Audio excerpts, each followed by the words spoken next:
chaos, and now we've got a David and Goliath battle that is shaping up in Point Loma as the pharmacy chain CVS gets ready to move in right next door to a mom and pop drugstore. And 10 News reporter Jeff Lasky visited the neighborhood to find out what residents say they desperately need instead. A sign inside the Fresh and Easy grocery store in Point Loma reads, "Everyone deserves great food they can trust." But since it went out of business in October, residents on the peninsula are forced to head back down the hill. At least 10 to 15 minutes, which I know it's not much, but you know, when you're in a hurry or late at night, you just don't want that extra hassle to go down the hill. Paul Demetriou lives and works in this neighborhood. While he and I chatted, several people came to buy food, only to find out the store had closed. They're closed down.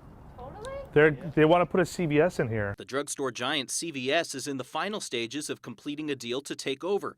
Residents like Paul are not happy. They say their neighborhood needs a grocery store, not CVS. No disrespect to them, but we don't need them. But the battle isn't just about making sure a grocery store goes here instead of a CVS. It's also about saving the mom and pop drugstore that's literally right next door.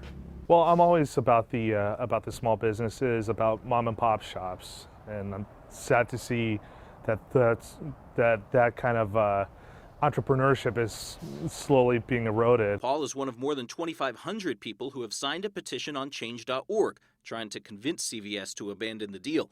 The owner of Point Loma, Cabrillo Drug, didn't want to be interviewed, but they're keeping a close eye on what happens with the CVS deal. In Point Loma, Jeff Lasky, 10 News. We contacted CVS headquarters. We left a voicemail, but so far no one has called us back. And we actually learned about this story from a viewer tip. It was a 10 News viewer that sent this to us. So if you have a story that you'd like us to check out, you can easily email us at tips@10news.com.